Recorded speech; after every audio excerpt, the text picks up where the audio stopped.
Introducing our new podcast venture, Get Off the Damn Fence.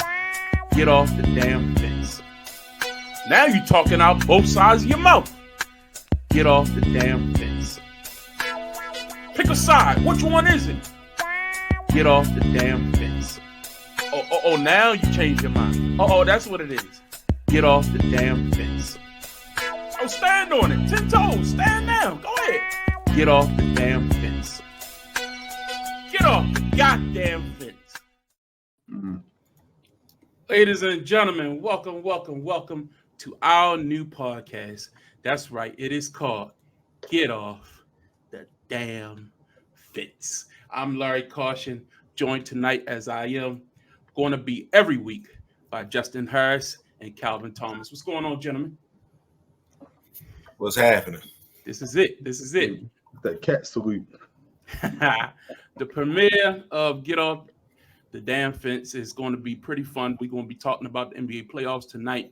The finals have wrapped up, so without further ado, let's get right into our first topic of the night. And I'm going to let Justin, you lead it off because I know, a lot of people know I picked, Boston winning 5. So I'm not here to gloat, you know what I mean? But I did have a pretty good prediction. I had 5. We're going to start on this? I had 5, you know what I mean? Some of y'all had 7, some had 6. I believe I had 5. I said that Dallas would win game 4 out of desperation, get the job done, but then it would be over when they got back to Boston. That's exactly what happened. Who doesn't want to win in front of your home crowd back in Boston? The crowd was going crazy. Congratulations to the Boston Celtics for winning their 18th. That's right, Calvin, not the Lakers 17th, with the fake 17th one, by the way. 18th NBA championship. So congratulations to them. I'll let you start, Calvin, since you are a Lakers fan. What does it mean with the Celtics to have an 18 title? I'm going to give it to you, Justin. But what does it mean, Calvin, for the Celtics to now have 18? Justin, go ahead, because you was ready.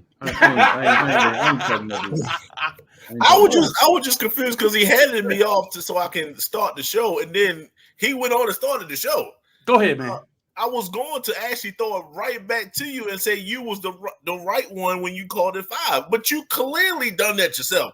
No need to even spill on that one. So with that being said, we are talking about Boston winning the NBA Finals, NBA Championship for the record-setting 18th time, breaking the tie with the Los Angeles Lakers. We are talking about Boston that beat the Dallas Mavericks. We are going to talk about the fact that JB won the Finals MVP, so on and so forth. With that being said, let's just talk about Boston winning. What does this mean? How does this feel? How did you feel? How did I feel? Well, when I was watching this whole series, it was clear to me that Boston was definitely the better team 1 through 5. And I was constantly waiting for certain individuals to step up, and we'll talk about that later. But this is going to be about Boston, pro Boston. So we're going to show some love to KP coming out of nowhere, giving his Willis Reed effort in order for the Boston Celtics to do their thing and win their championship. JT clearly is the man right now. He's feeling very light-skinned right now, very happy with himself. So as a result of that, so like I said, it's just good feels, good vibes. Shout out to Al Horford winning his title after being in the league for 25 years. So it's just all well and good for the Boston Beantown faithful that is. Yeah, Calvin, what's your thoughts on like I said, Boston winning at 18? Well, first of all, let's define this 18. Since the NBA merged in 1976, a lot of those titles were pre-76. We ain't even going to count those. So in my respective what you're not going to do is disrespect Bill Russell. That's what you're not going to do. Those titles count. Bill Russell counts. What he went through in Boston, that does count. I'm going to let you go, but you're not going to disrespect Bill Russell. Continue. It's no disrespect to Bill Russell. I'm just saying the Lakers do ultimately have more titles than the Celtics post NBA ABA merger. We ain't gonna get too deep in that. Shout out to the Boston Celtics right now, NBA champions. I do think they were the best team in the East. I think they got a favorable matchup in the finals overall. They were able to win the title in dominant fashion, I believe. We can say what we want about game 4, but to win win 4 games in that dominant fashion with different people stepping up, Porzingis, Drew Holiday, Derek Mhm. White, Jalen Brown, Mhm. Jason Tatum. All those guys had key moments in those four victories. They are the champions, and nothing can be taken away from them. Like Jason Tatum said, it was a little cringe some stuff he was saying, but what can you say next? He's the NBA Finals winner. What can you say next? Yeah, I mean, give shout out to Jalen Brown for being named the Finals MVP. I think he had averaged 20 points for the series, but I think it was one of those series where nobody really stuck their head that far out, far as on the scoring output on a consistent basis. So you looked at both ends of the court, offensively and defensively. He did have Kyrie a lot of times during the series. Luka got his points, but he had to work for him. So I think it was like, if you're going to have to pick one, Jason Tatum had an excellent game five, great closeout game. But if you had to pick one guy, do you think that Jalen Brown was the correct choice? Justin, what's your thoughts on that?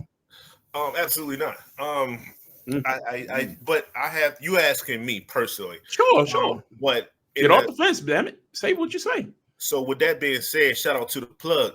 Um, in the NBA, they tend to give the Finals MVP to the person, if it's close, like Larry was alluding to the person that plays the primary defender. We've Mhm. seen it with Andre Iguodala. We've seen it with Kawhi Leonard. Basically, when you play the best person on the opposite team and still manage to put up some decent points for yourself, you probably will get Finals MVP if that main superstar isn't being a true superstar for your team. But with all that being said, Jason Tatum had more points, more rebounds, more assists, and normally when you do that, you do win Finals MVP. The defense of the Dallas Mavericks was predicated amongst stopping Jason Tatum, not Jalen Brown. The person that had to switch up how he played defensively, he was guarding the big. He don't necessarily guard the big the entire game like he was doing. Why? Because when they switch, when Luka asks and calls for the switch, the pick and roll switch to get Jalen off of him, is usually a big coming out there. That's why he destroyed it in the Minnesota series. No, it was now Jason Tatum on that receiving end with the switch to help the team better defensively. So with all that being said, and Jason Tatum not blowing the whole entire series by pressing too much, he was very, very patient. He was basically he was given what the defense was giving him. That's how he was playing this game. Mhm. So with that being said, I believe it was Jason Tatum hands down. Calvin. Yeah, I agree with Jason Tatum. I think, like you said, the game plan was geared to slow down Jason Tatum and let Jalen Brown do his thing. Now, through the first two games, I would have said it was Kristaps Porzingis. The way he came out firing game one and game two before pre-injury, I would have gave it to KP. But we saw what happened after that. He barely played after that game two injury. But like you said, Jason Tatum was the catalyst, leading his team in rebounds, points, assists. What, the fourth guy in the last 20 years to do that on a title-winning team? You had to give him his props. While Jalen Brown did step up, because like you said, the defense was predicated to stop Jason Tatum. He did his thing, but ultimately, Jason Tatum is the best player on his team. He's the leader of this team, and I think he deserves to have his NBA Finals MVP. Now, granted, he's probably happy with the win with the ring itself, but it's still a stain on your legacy, like we talked about when Andre Iguodala got one instead of Steph. How many years did we talk about Steph not getting one? So this is also going to be something that's on Jason Tatum's resume that he has to get at some point. If I had a vote, I would have voted for Tatum, just seeing everything that he did, especially post Kristaps Porzingis and how he had to step up, rebounding, playing center at times to give Al Horford a break. He did a lot of different things that don't show up on a box score, but still contributed to their winning the 18 title. I mean, I understand what y'all saying, but I don't know. I think it could have been anybody. And I thought Tatum, really his best game was game five. He didn't perform well consistently, but I get what you're saying. If you're just looking at the box score, I can see it. So let's talk about Al Horford. Al Horford, this is it for him. I think he's hanging it up. Finally got his ring on the way out. Did he officially announce that? I think that's what the word is. I don't think he's officially come out of his mouth and said I'm done or nothing like that. But I think that's a way to walk off, man. If this is it for Al, what's his legacy in the league? Calvin, what's your thoughts? He's got to be a winner. Wherever he went outside that little Oklahoma Philly stint, he was a winner. In Atlanta, he was a winner. Boston, late in his career, he was a winner. In Florida, in college, he was a winner. That's got to be his legacy as a leader and a winner on the biggest stage, on the biggest games. Like I said, in Florida and in Boston. In my opinion, he's definitely a Hall of Famer when you look at his collective basketball resume, taking college and the professionals into play. He's going to be remembered as the leader and as a winner. He's going to be remembered as someone that was able to quiet all the talk of you got to trade Jason Tatum or Jaylen Brown. You got to trade one of them. They can't play together. He was the guy that came back to Boston after leaving the free agency to help them get a ring, to lead them to 2 finals appearances. That's going to be Al Horford's legacy, and I think he'll be it. The question kind of needs to get dangled. Does he deserve to have his number retired in Boston as well? But he's definitely a Hall of Fame in my opinion. He's a leader. He's a winner. If this was his last game, it's a hell of a way to go out.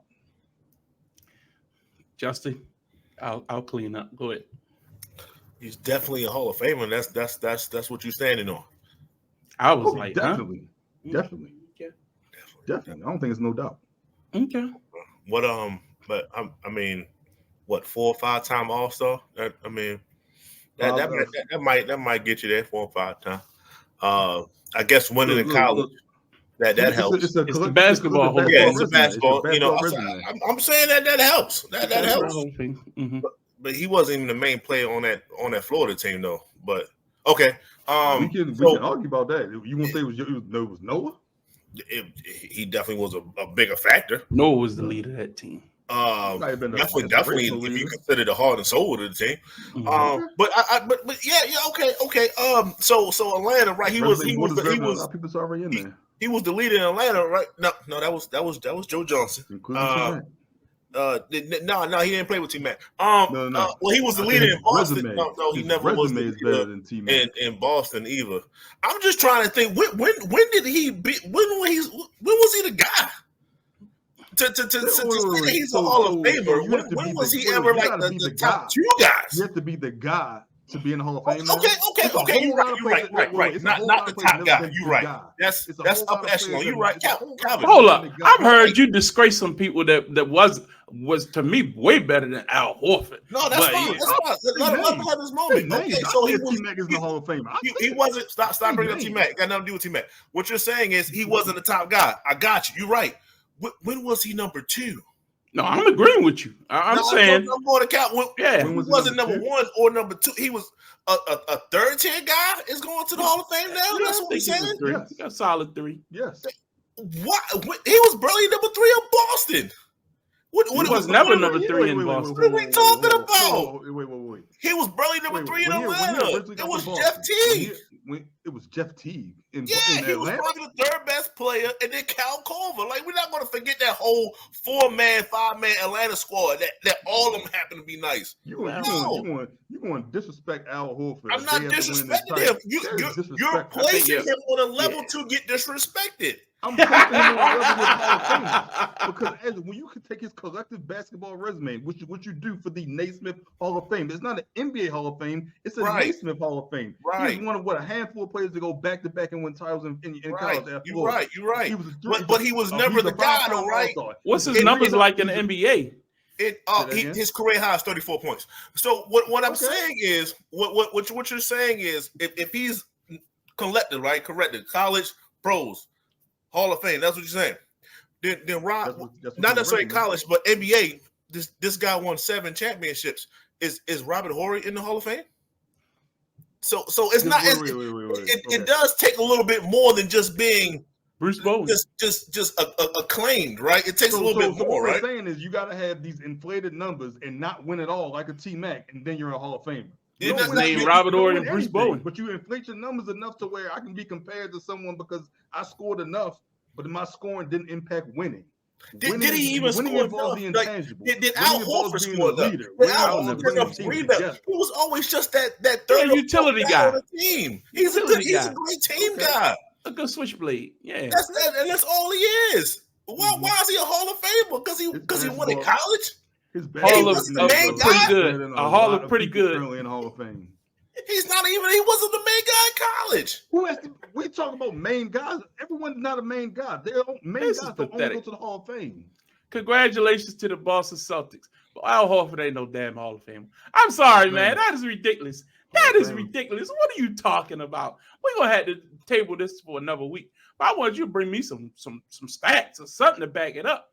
Just because he was a good, solid contributor to Atlanta ain't win nothing. When they ever win something?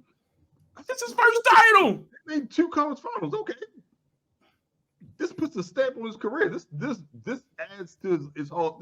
This puts him over the top and puts him in the Hall of Fame with this ring, with his importance to this team, especially down the stretch in big games. That's all I'm saying.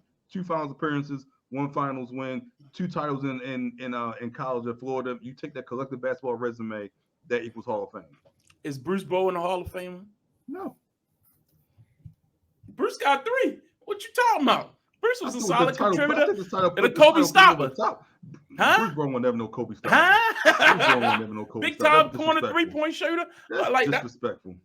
You're a team guy. What do you mean? Bruce Bowen, best thing about his defense is sticking out his foot when you taking the jump shot. That's all. Hey, he's best known for. I'm just saying, man. I mean, congratulations to Al Horford. We ain't trying to rain on your parade, but Calvin set you up for that. I'm sorry, man. It was kind of rough. All right, let's move on. Let's talk about the loser of the finals this year. And last week we had a discussion, and I thought that Justin really laid his case out. He didn't stand on no fence. He got off that fence. He took a side. He said, "I expect to see more from Luka Doncic in the finals. If you are that guy, and your season average, what he averaged 30-something points, 33.9. You expect that to go up. If you need to lead your team, put them on your back." Now, I made the case. I thought Luka played great. You know what I mean? For his effort, I thought he put up a solid effort. I thought he didn't get enough help. And I think Game 4 was just one of them games where Boston didn't give their greatest display. But Game 5, were you satisfied with what you saw from Luka, and how would you rate his entire his finals appearance? Now we know great players throughout history have gone to the finals and either got swept, lost in 5, put up a respectable performance. But how will history look at what Luka did in his first finals run? And let's just piggyback off your discussion from last week. Justin, get it off your chest. What's up? What you see is a person that I expected to at least drop 40 one time. I was telling everyone else, like, you need to at least come in here with the mindset that you have to score 40 to 50, like, in order to win. What they didn't keep in mind was the fact that, we'll say that for the Kyrie segment, because that's coming next. But with that being said, if the defense that they were doing, yes, Jaylen Brown was picking them up 94th week. We get that. A lot of those shots that he had that he missed was one-on-one shots. The reason Boston's main thing was, I'm going to try to stay home on the shooters and the perimeter players as long as possible before I overcommit to Luka Doncic. So with that being said, you got to give me at least 30 plus, bro. You have to at least give me your average and then more upon that. They weren't blitzing him like Minnesota was doing the last series. They wasn't doing it as much. Definitely not as much. And he still kind of picked apart that defense. So I've seen it. I've seen it happen before. I've seen you play better. This is the same person that scored 73 points in a regular season game. I'm not going to gloss over that he did it this year. I'm not going to act like you were just a standing Caucasian cone amongst the people driving right by you. That happened over and over, and we know. I'm not even going to go into that. Yes, his defense needs to be worked on. But what you've seen as a repeated thing is his conditioning was the problem. Game 1, when you scored 3 points. Game in the fourth quarter. Game 2, when you scored 3 points in the fourth quarter. Game 3, when you let yourself get fouled out. So you didn't show up. So if you was averaging 10, 15, the points was climbing in the first 3 quarters with no problem. Then you get to the fourth quarter and they drop. So why is that? Oh, because you was getting worked on the other end. No. Oh, understood. Oh, so if we had enough fortitude to condemn Anthony Edwards for needing oxygen in the back or whatever the case may be, then he deserves at least a bigger portion than what he's getting. I understand that it was all on him. I get it. But I seen other players put up points to the point that they couldn't score no more. I seen AI do that. I seen other players do that before. So if the defense was staying home as long as they could, then Luka, you have to give me 40 points. It's not like you haven't done it before. I've seen it. That's all I'm saying. That's all. Do more. Calvin, Do you feel, because it's weird, I feel like his conditioning was better during the season and it kind of waned. Do you think injuries played a part? Let me ask you that question. You didn't mention anything about injuries. I'm not going to bring that up because this is the finals. People's hurt. Correct. We're not going to bring that up. If you step on the floor, you're playing. But like I said, I made a point to bring up Anthony Edwards.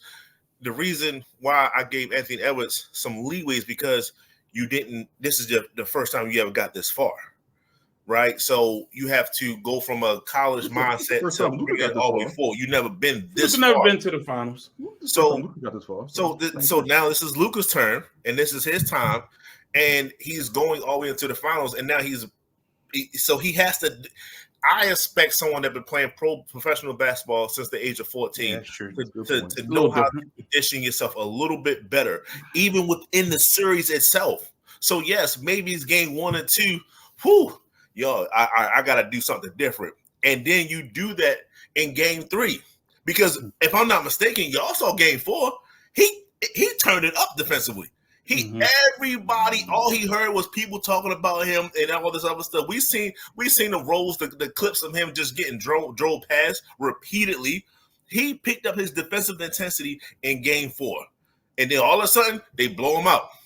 I'm not saying he dropped it in game 5, but he didn't. It wasn't as bad as game 3, games 1 through 3. It dropped a little bit, but I've seen it. So if you can make a difference, then you make that difference. I really hold game 3. That was my star game. The fact that Kyrie showed up, the fact that Kyrie gave you 30 plus, 35, if I'm not mistaken, you foul out. And you left that. You only when the game was in reach. Yeah. You only scored 2 points in the fourth quarter. Yeah. You win game 3. Clearly, you win game 4. It's a whole different series. Yeah, look, I agree with you with your take on Luka. You just need to see more. But like you said, this is his first time getting to this level. And you have to put into perspective where we see these great playoff performances from superstars that get to this point for the first time and then excel. We saw it with Giannis. We saw it with Kawhi kind of leading that team in Toronto. We just had to put in perspective as to what our expectations are for certain individuals. And Luka's come into NBA season out of shape, which felt like his entire career. And we expected that to get better. Luka seemingly seemed to have complained about the referees increasingly more throughout his career. I don't remember this, 3-4 years ago, but now I feel like I see it every time I watch a Dallas Mavericks game in which he's increasingly asking for calls, thinking he got fouled, so on and so forth. So is this just the player that Luka is? Or are we expecting too much from him? Like Justin said, he's been playing professional basketball for 10, 12 years at this point? Now, granted, it's not an 82-game season of the NBA, but it's still that grind. It's still playing against people bigger, more physical than you. So this is this what Luka is? That's why I'm at this point. Can he push further and go further in his career? Like, you expected just to see another level at this point because it's the finals, and we never saw that for whatever reason. You just expected to see more. Even last night, he kind of tried to go down shooting, but the shots were lazy. He wasn't getting the same lift on his shot. It was just kind of like, I'm going through the motions. I know this is over, but I got to put up a good effort. I just want to know what happens next season with Luka, because at this point, I expected more from him. I didn't expect him to win, but I expected more from him. Like just said, I expected to see a 50-point game. I expected to see him just shoot lights out one game. I expected to see him put this team on his back and win one game, and it didn't happen. But now I'm questioning myself, did I expect too much from Luka, or is this just the beginning and he's going to use his motivation? That's what we got to see. You go, and then I'm going to come back from Calvin. Well, I think a lot of it is, you expected more from him because he's shown he can do that in the regular season. And when you see somebody do it, you expect them to show up when the lights is the brightest. I think they ran up against a juggernaut. That's just how I believe. I thought Boston was always the better team. I thought they always had more firepower. I thought that defensively they were always going to give him better looks than what you saw in the Western Conference. And what Boston was able to do was sometimes they go ahead, shoot, go on, shoot, do whatever you want to do. We're not giving you those easy lobs. We're not giving you those easy passing lanes. And Luka is at his best when he's able to not just score the basket, but also assist the basketball. And you don't know exactly what he's going to do. And when those shots are not falling from those people he's throwing it to, like you say, they had one good game.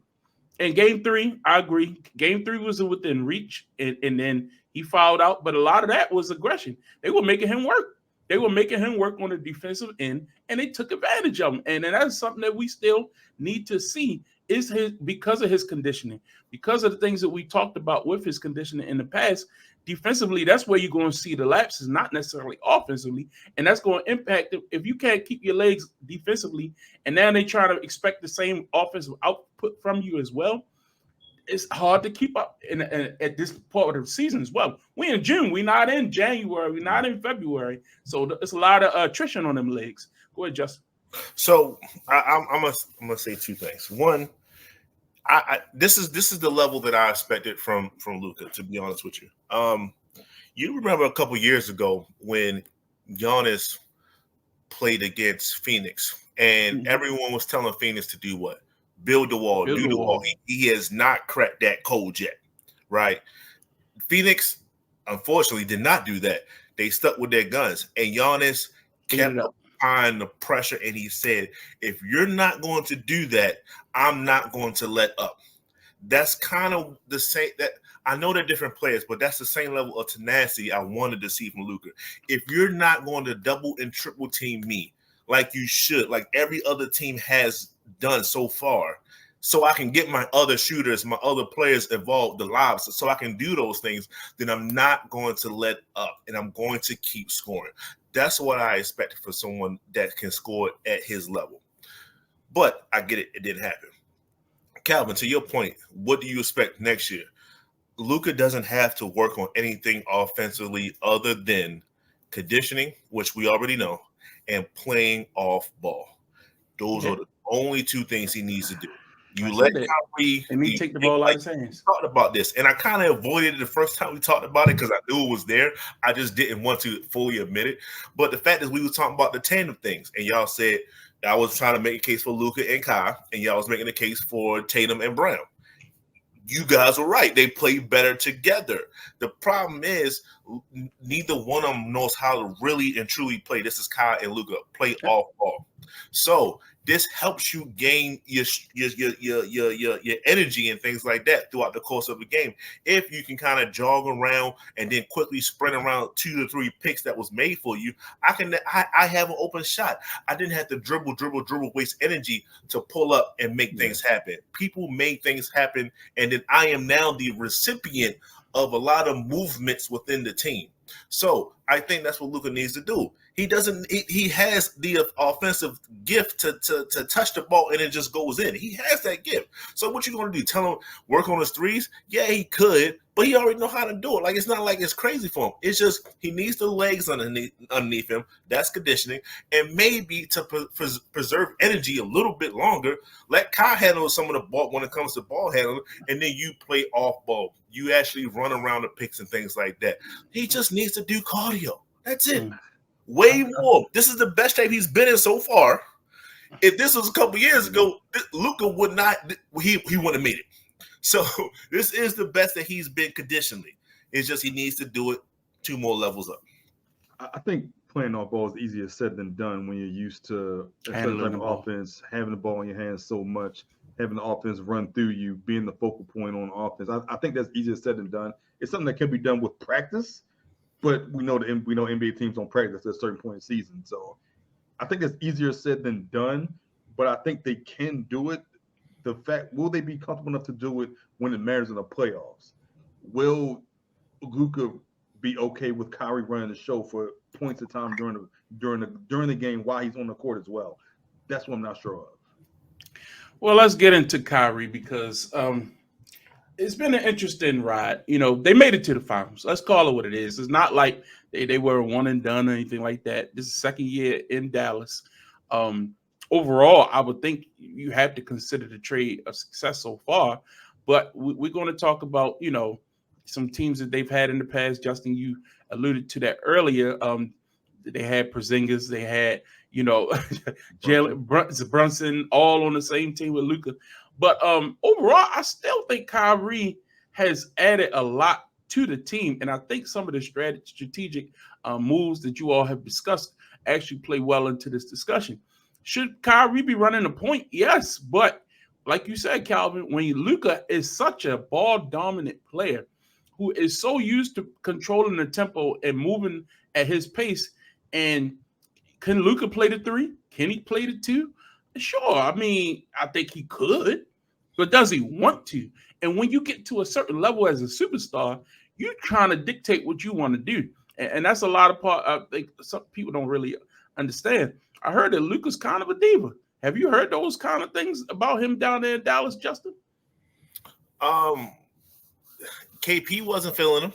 I'll say that. KP was brought on to be maybe 1A, 1B, and then he realized he's becoming 2. And I don't think he was 100% for that. But, I do think that Luka is a more of a team player than than the rep he's getting. I'll also say that I haven't heard I listened to Jalen Brunson heavy, and he has nothing but glowing things to say about Luka. And you could tell if someone's being genuine or not. First and foremost, AB is a he's a so far a truthful guy. He calls it how you say. He's a straight shooter. So he didn't say, well, Luka was he was a good teammate to be with. No, it's glowing reviews about Luka.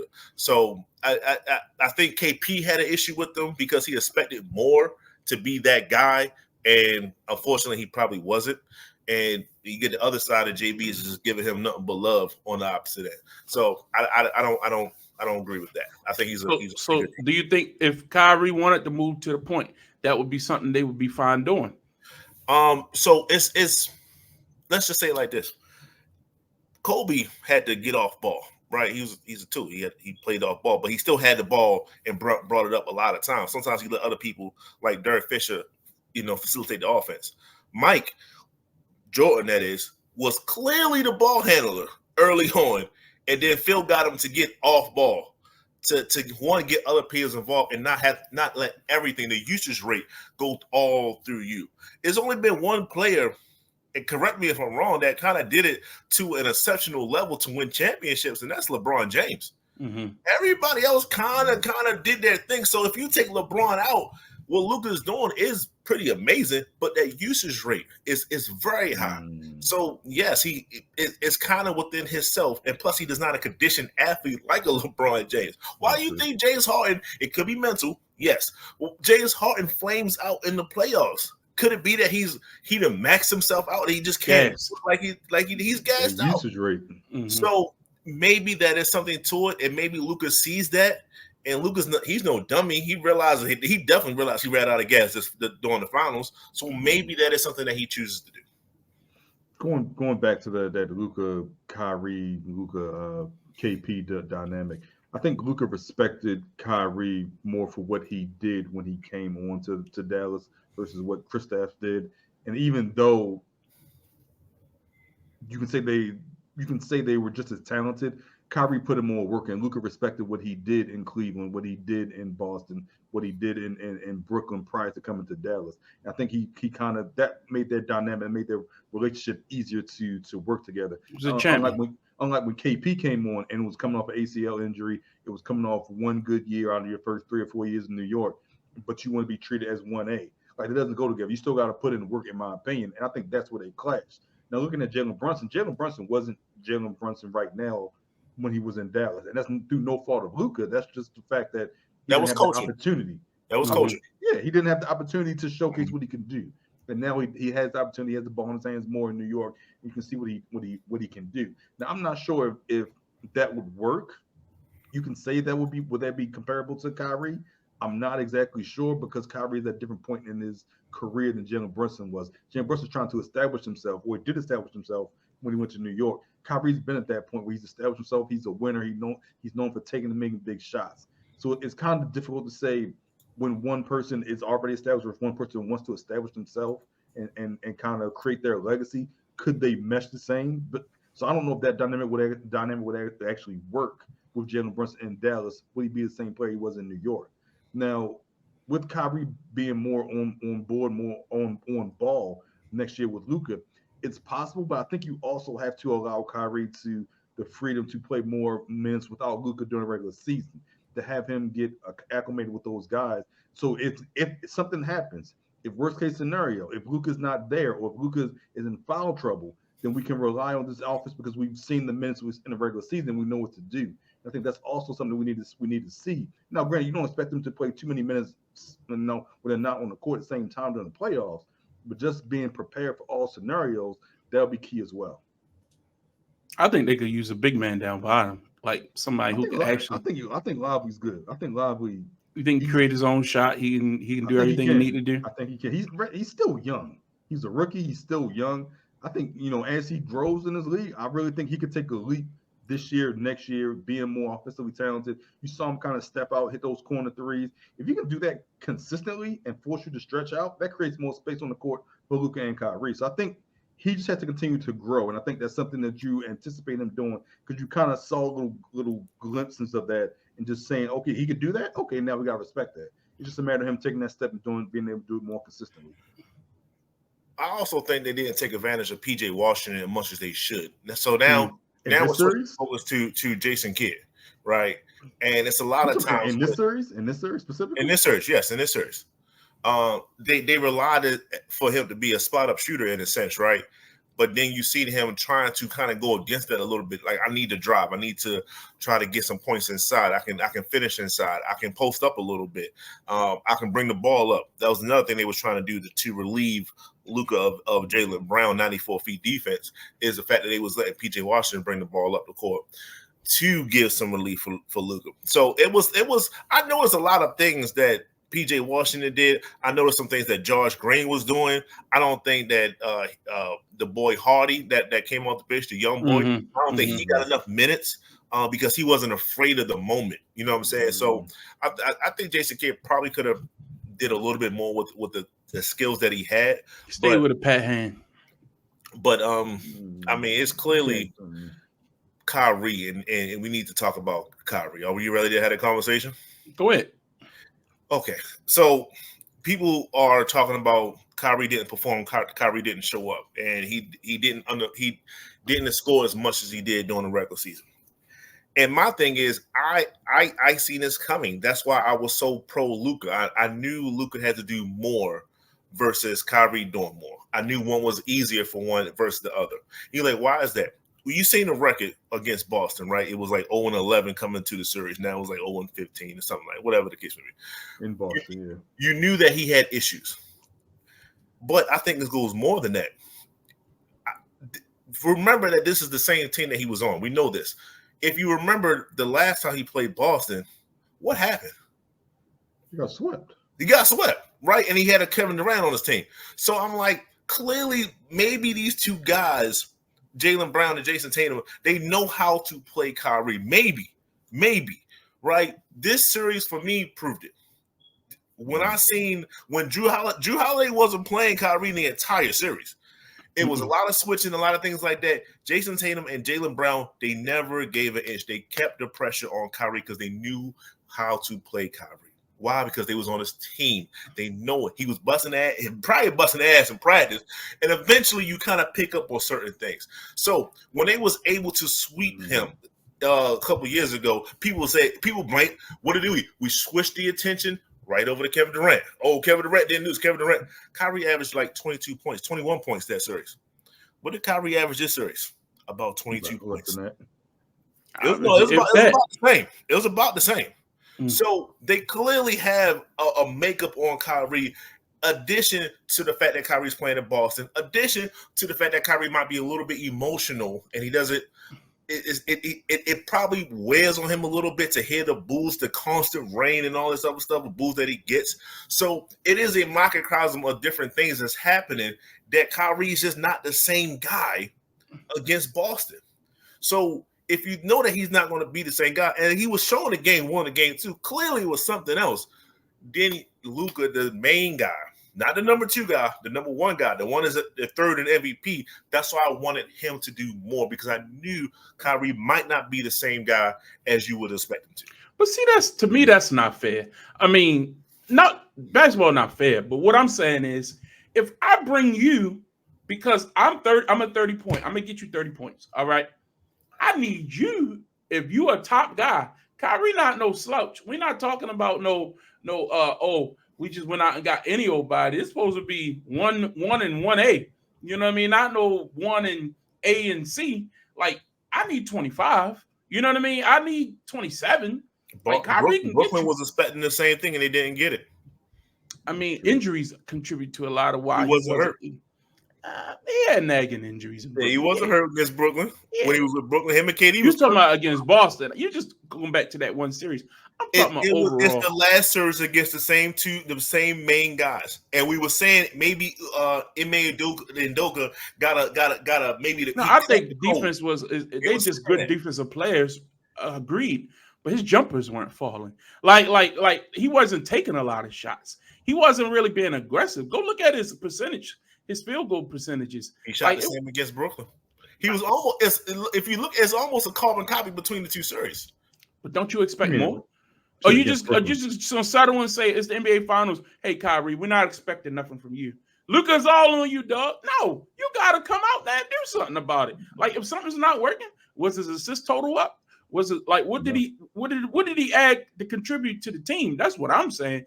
If we talking about what is Dallas going to do to get back to this point and get over the hump next year, are we just going to as long as Boston's there, they ain't got no chance? No, you expect more. Fold it up, fold your tent. Like, no, I'm sorry, I just don't see bailing Kyrie out by just saying, well, he just doesn't play well against Boston. Well, he doesn't. Figure it out. Like you get paid a lot of money. Maybe he can. At this point, it's a pattern. We've seen this for 2 or 3 postseasons. So it maybe it is for whatever reason. That's pathetic. All right, let's get on. Let's move on to this next topic. Who I've kind of been thinking about this because this NBA Finals, I foresaw this. Like, before we went into let's go all the way back to the beginning of the postseason. We made our predictions. I believe you all both had Denver making it to the finals. And I think Denver versus Boston, better series than this. You know what I mean? I think let's not No. Can I talk about y'all first? And then I'm gonna get to me. I think that would have been a better series. I think Phoenix versus Boston would have been a better series. I think Devin Booker and KD, if Bradley Beal if healthy at this point, I do think that trio would have been a better offensive threat than what we just saw from Luka and Kyrie, because he's relevant. He was never going to be a threat against Boston. So at least I know KD and Devin Booker not going to stop shooting. You know what I mean? Devin Booker not going to stop shooting. I just think this was a letdown for be the finals of the NBA Finals. So I've been thinking back over all the finals of the past several years, and I had to go all the way back to probably like the New Jersey Nets, maybe like a team that really just disappointed me in this way. Maybe Miami Heat. Miami Heat wasn't that good. Go back to last year. Last year wasn't that bad. Yeah, it was terrible. I like erase last year out of my mind sometimes. Jimmy Butler had no business being in the finals. Yeah. Go ahead. I agree. I mean, there were better matchups for Boston other than Dallas. You just went through a couple. You can add Minnesota, Denver, Oklahoma City. I think there were better matchups that would have produced a better basketball product. I think we expected more from an individual standpoint from Luka that would carry the series, and that didn't happen. But I think Boston was the best team in the regular season in the Eastern Conference. I think they, regardless of the injuries that they went through to get to the finals, they would have won those series. They would have got to the finals regardless of even if Giannis was healthy, Embiid, Brunson, anybody was healthy. I just think Dallas had the perfect matchups at this point from what we know now to get to the finals. Missing out on Denver, catching the young Oklahoma City team, a Clippers team that Luka just gets the best of what seems to be regularly at this point in his career. So I do think the matchup could have been better. I think we expected more from Luka, and I think a better performance from Luka. Even if they would have lost in 5 and Luka averages 40, I think that's looked at differently because it's looked at as Luka just left it all out on the court. He emptied out his gun. He went for it all. So I think it's looked at differently if Luka averages 40 and still lose versus the numbers that he put up and losing in a series that really wasn't close outside of one game. Well, is this so? The question is, did you expect somebody else to play Boston, or just the fact that it was just bad? It was a weak finals. Is this bad for the game? The ratings have been terrible if you looked at it. What? So compare the ratings. Do you have a comparison of the ratings? Yeah, they Or just down like 47% from last season. And last season, like you said, was a down finals. so it's the lack of superstars, right? It's probably the lack of American superstars. So it probably has something to do with it as well. Yes, you had some on Boston, so you had Boston being the best team out of the East, and they came out. I don't think the problem was Boston. So you're right. The problem was the Western Conference, and we yet to give Luka that guy, right? He's not marquee like that. He is a franchise player. We're not saying that. We're not saying he's not a superstar, but let's just say the number 1 seed, which is OKC. Let's see if they went there. It probably been similar, right? Mm-hmm. So you need this is changing of the guard. It's a changing of the guard.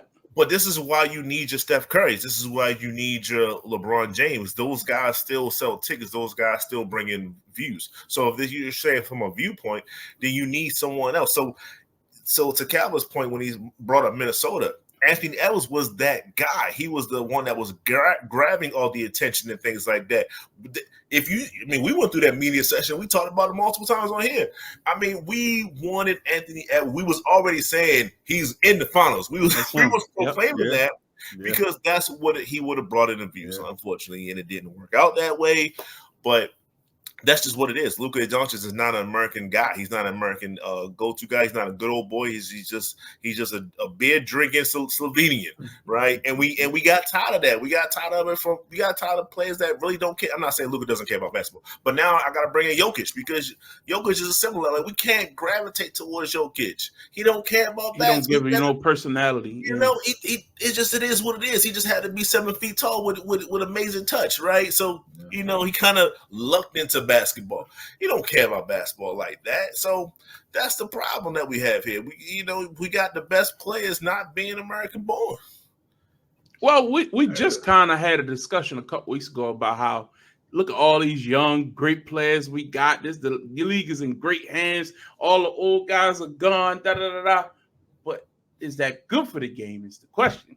We didn't talk about that part, right? Yeah. Calvin.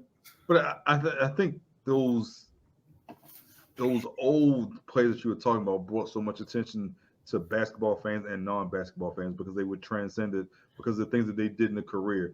More so the non-basketball fan. It brought in the old heads brought in casual. Look at the decision. Look at KD going to a 73-9 team that you'll talk about outside of basketball because of what the ramifications were as to the result of that decision.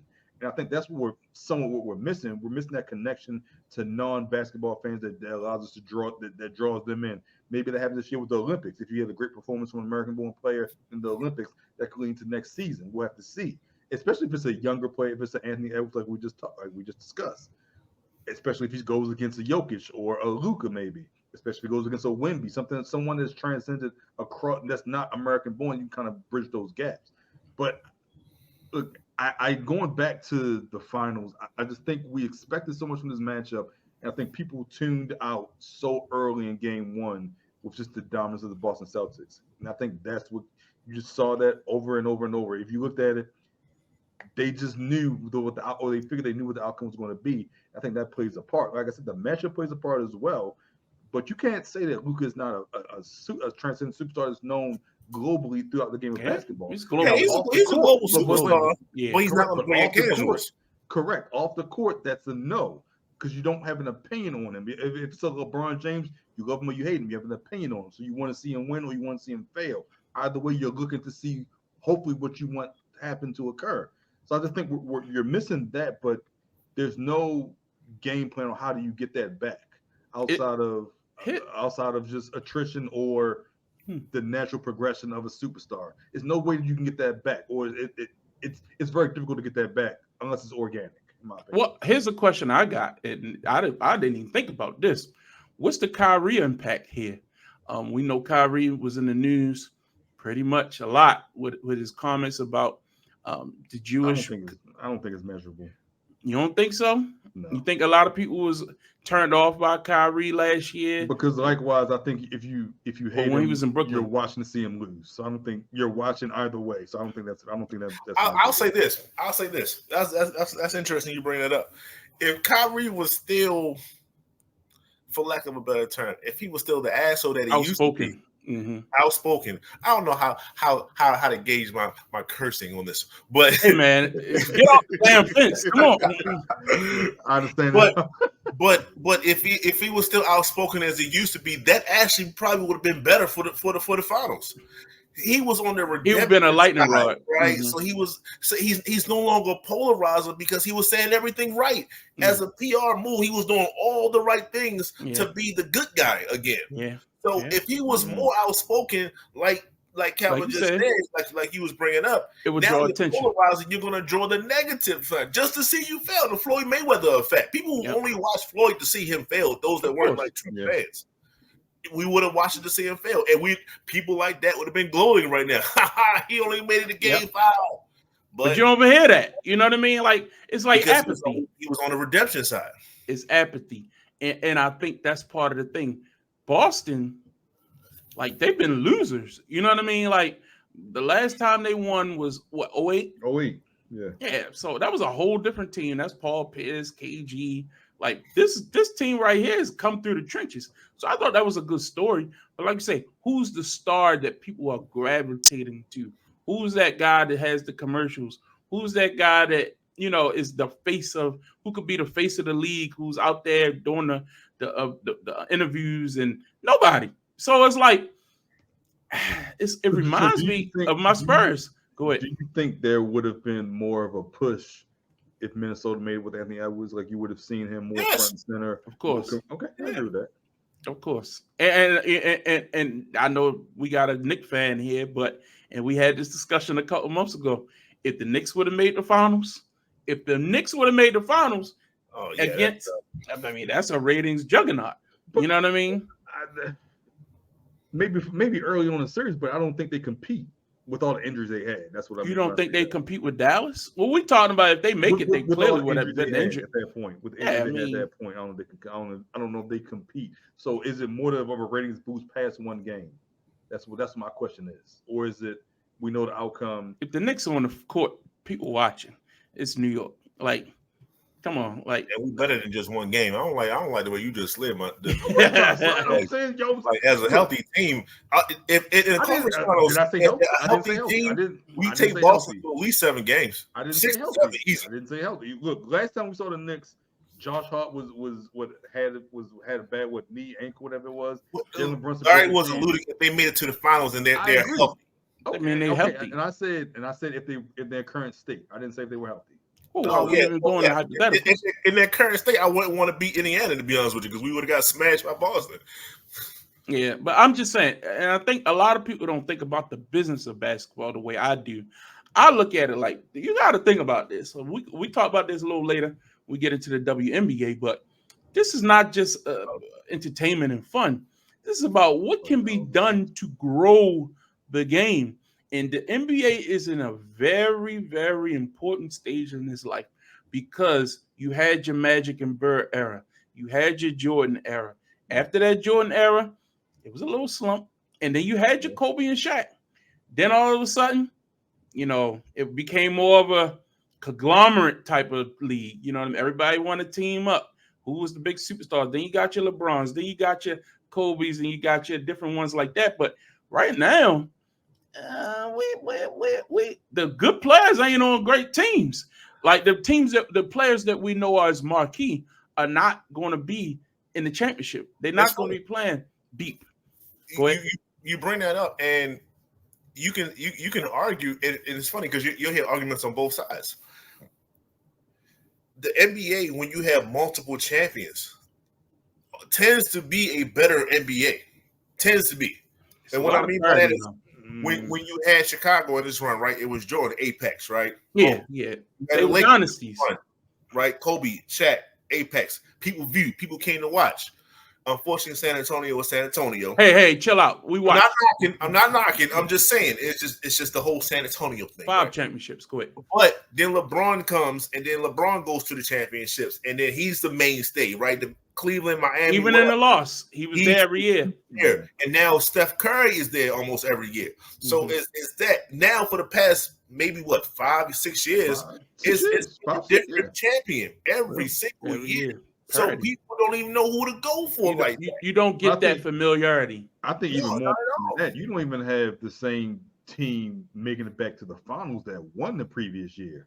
So therefore, you even have even less familiarity because you don't have the team that you saw win trying to go for a back-to-back. We haven't had a team make the finals back-to-back years since the Warriors and the Clippers. I'm sorry, the Warriors and the Cavs. And you know what?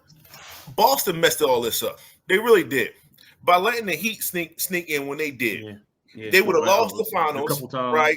Come right back, maybe even beat Denver. Who knows? But and now at least you have a narrative is who can beat Boston, right? Yeah. At least you can have. You don't even have to let that 1 year slip in. Or he had no business getting in there. If they lose back to back, can they get over the hump? At least it's another storyline. I blame the Milwaukee Bucks because when they won that title, they was primed to be the beast of the East, and things they fired their coach. Year. Fired Bud. No, I'm talking about the next year they won the title. Middleton got hurt. He played in the Olympics after that, and then he just never recovered. But no, what I'm saying is when Giannis won that title, he was primed to be the next superstar. We remember, he was ready. He was ready, man. Phoenix, everybody thought, Phoenix would be back. They fired Monty Williams, and that team they got beat by Luka. Luka beat him in Game 7 by 40 points. Yeah, just completely different. But I'm just saying, I agree with that point. But when people know who to expect, when they know the familiarity, you know how many people don't even watch the regular season of the NBA? They only come for the playoffs. We'll start watching on Christmas or something like that. Yeah. So you hear those all the time. Yeah, all the time. So it'll be very interesting to see. Let me say from this perspective, do you think that's part of the problem that the regular season leads to these lackluster ratings in the finals? Because we're not interested in regular season, because the All-Star game is poor based off different perspectives, because the season is so long. Do you think that contributes to it as well? Did you just get tired of watching it if you're a casual fan?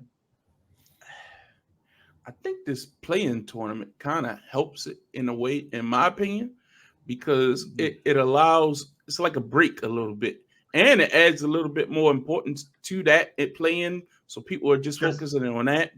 I don't think it has enough credence yet. I don't think. It just started. Yeah. I see what you're saying, but do you look forward to that? Are you going to look forward to it next year? I am. I think it comes at the right time because remember, it's still early enough where you just getting back into basketball. You know what I mean? So I think it'd be interesting coming off an Olympic year. So that'd be interesting. But I don't know. I like it. It's a good idea to me. Go ahead, Justin. One, that idea was trash. I will never be a proponent for it until someone can show me the benefit of winning this championship, this banner, whatever you want to call it. Y'all don't have the answer. No one has the answer. It's just like college. The college do it all the time with the Big Ten, ACC Challenge. They do little tournaments all the time. Those are invitational tournaments where you got a group of teams going to Hawaii or something like that. That's all it is. They're doing it. Well, they count as regular season games, and you just put a little stakes to it. That's all it is. It's neither here nor there. It's trash. But I'm just not a fan of it. Yeah, I like. How do you add importance to it then? What do you do to make it? Draft picks, something like that. Give somebody some incentive. Sure. To win it. I just like taking regular season games that nobody typically would care about and adding something type of stakes to it. I think that's smart to me. So the question is the regular season besides the in-season tournament, which I don't agree with. What can you do? So basically, what we're saying is, can we liven the regular season up? So every other sport, we already know football is only adding games because it's already a condensed season. So people want more than what they're getting. So it's a hunger for it, right? So we're going to give you more because there's a hunger for it. Baseball, it was the very opposite. I don't know if I'm going to do 162 games. Y'all need to do something. Games, man. So what did they do? They tweaked it and they said we're going to have a pitch count. We're going to do stuff like that we're going to take away the defensive shift. So now if a batter only hits to the right, it's more runs being played. Stuff. So they did It hasn't that. helped though. It's bringing in I think more it has. casuals because The they know ratings are not higher. It's not the attendance numbers aren't up. Like, I have to look at those, but I think it has helped because when you go from a point you had to dedicate 3.5 hours to watch a baseball game. I get the premise. in the baseball game, and that was only 2 hours, and you're able to do more things throughout your day. I don't think it's increased the numbers that maybe that you wanted to see, but I think attendance and viewership has gone up especially for your upper echelon, your better teams, your They were always going to have Yankees. good numbers. That's the point. Like, I think that was always a faulty fallacy. If you look at baseball, where it used to be the national pastime, the game that everybody has cared about, the NBA and NFL has surpassed it by far. Look at the ratings. Like, it's not even comparable. What's your highest rated baseball game in a given week? What, 2 million, maybe, if you're lucky? There's so many games though. That's the problem. I mean, that's what I'm saying. But I think you're NBA's a lot of games, more games, but your national games still get you ratings. That's the point. So with that being said, at least they did something, right? Yeah, I agree. To make an effort to make a dent on whatever was ailing them. Basketball, they said we're going to give you an in-season tournament. Is that helping? Do you might need to seriously think about maybe having a longer in-season tournament and maybe cap off some of the games some kind of way, like flip it some kind of way. But 82 games and having the fan engaged from October all the way up until now is probably not the best business model. So maybe you do need to shorten it up some kind of way. Yeah. All right, let's move on. So another big topic that we haven't discussed, and we touched on it briefly about this TNT contract that's coming due, and a lot of controversy with that. What's going to happen inside the NBA? Well, last week, just very out of the blue, on an episode of a post-game show on NBA TV, which nobody watches, Charles Barkley just sat in his chair and he said, "You know what, guys?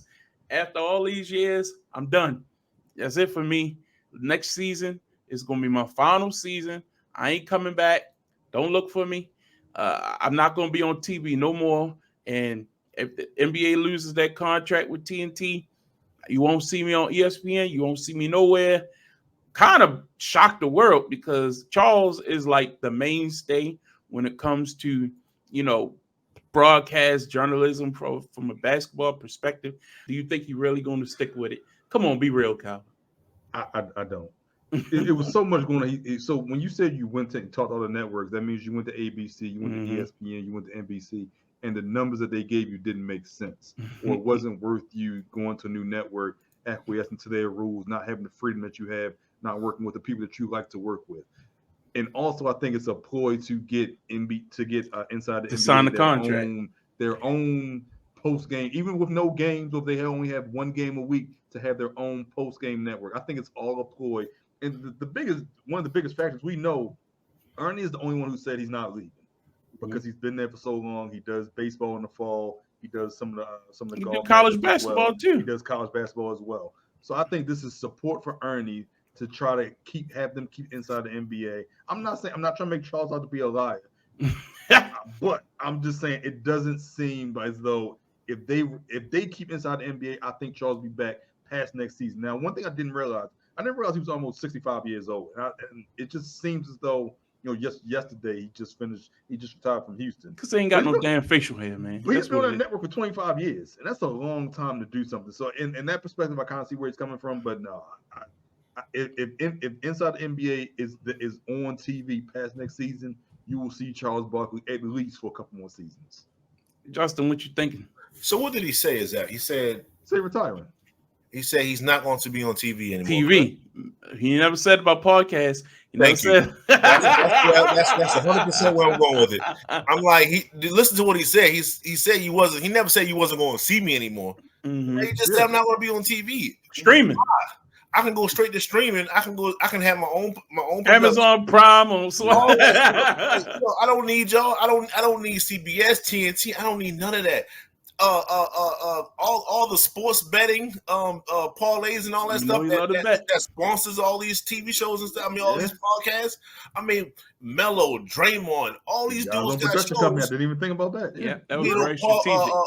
Podcast P and all that. He could be just like one of them and get sponsored, get more money coming your way, and you probably have way more say so, and you probably can curse a little bit more. You probably can get away with a little bit more stuff. Saw he was just on Club Shay Shay. You don't think him and Shannon talk? Come on, man. Shannon making all that money doing his thing. He might be tired of being the suit and tie Charles. Mm-hmm. You know, that's not how Charles came up. That's not who he was. He had a basketball game back in the day, and the thing was like, if the ball go out of bounds, it say, get the damn ball. Like, yeah. I had that. Remember that, Charles. So he probably wants to be himself, and he's tired of conforming to that. So if they're not going to blow him away with some crazy number, then no, I'd rather just do it myself. And I think that's what he's going to do. All he needs is maybe one or two more people to go with him, and he's right. He's done. He's good.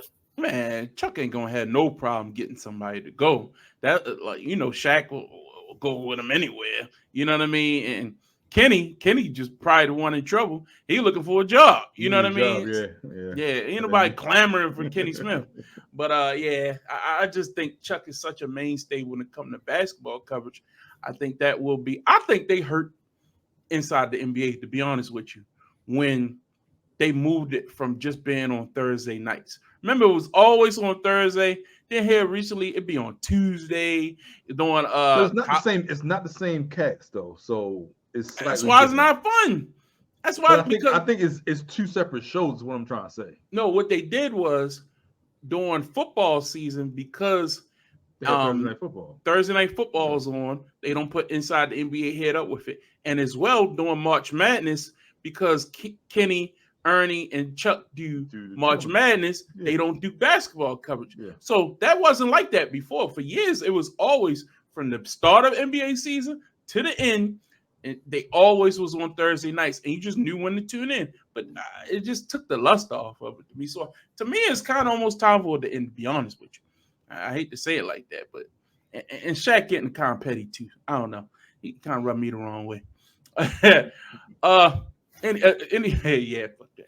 All right, next up, JJ Redick. Now, I found this very interesting. Yeah, there was somebody ran this conspiracy theory by me. JJ Redick has exploded the last few years. If you've really been paying attention, he's on First Take. He's like out there, like really giving his thoughts a lot more. Started with his podcast. Was out there too. But his relationship with LeBron James and that little podcast that they have together is unprecedented. Like the access that he has to LeBron and the way that they talk and their relationship. And for LeBron to still be an active player and for JJ to be a candidate to be his head coach. How long has this been in the works? How long have they been working behind the scenes to try to make this happen? Was this always going to be JJ's job? Was there some type of backdoor deal? I've heard this conspiracy theory that they've been building JJ up. Remember, JJ just got the job as an analyst, but he replaced Jeff Van Gundy on ABC and ESPN. And you know Rich Paul got his hands in all that kind of stuff. And he get ESPN, they love Rich Paul. He call up. If they say something he don't like, he on it. I think there's something more to it than what meets the eye. Justin, what's your thoughts? You like to think outside the box. Ain't too much to think outside this box. The fix is in. The fix is in. You know what I'm saying? It's not too much here because, like you said, you said everything, right? They built them up. They're building this guy up. He has a rapport with LeBron James. He's young enough to, if he does decide to like really take this coaching thing serious, to be a coach for the next 10, 20 years. He went to Duke, so he does have some type of pedigree when it comes to just how to build a player from a collegiate level on up to the professional level. He knows how to play a role. Those guys are very important when it comes to coaching because you can then see, hey, I need you to do this, I need you to do this, I need you to do this. He's very good. He's been playing with superstars almost his whole entire career. So those guys that kind of play with other superstars, tend to be better coaches in the NBA. Ty Lue, for instance, so on and so forth. So it's like he does all the right things. He is very smart. Personally, you asked me to think outside about, like I said, the fix is it. I can't stand JJ Redick. I'm a Duke fan through and through. I don't like JJ. Line is huge for a shooter. Sorry, guys. It's one thing and one thing only, and that's what he did. He's a little smug. I don't like that, but that could be him. That remark he said, and he apologized for it, so I'll give him credit for apologizing. Mm-hmm. But shout out to Jerry West for just passing, right? He just passed away. When he talked about the fact that the older players were plumbers and things like that, you do not poo-poo, you do not talk about, you do not trash the generations before. He arrogant, man. That made you who you are, first and foremost. You wouldn't have this league if those dudes weren't putting in playing a game of basketball and then working to pay their bills on top of it. They kept the league intact. So then you can make millions after that. So you don't ever disrespect any generation before you because they had to pave the way. That's like somebody in football talking about the dudes in 11 helmets. If it wasn't for those dudes getting all those concussions and 11 helmets, you wouldn't be getting signing these contracts you're getting now. So I will never do. So when he did that, and he stood on it for a while, and then he recanted. Like it took a little bit after that. So I don't like that. That should have been like the very next day. Hey guys, I apologize. It was not. It took some time. It took a backlash amongst the internet community in order for them to do that. So that's my problem. Reading too much into that. That's gonna get all. That's gonna get me off track with the whole JJ Redick thing. I don't want to dive into that. Because he about to be your coach. Now you want to defend him. Go ahead. No, it ain't even that.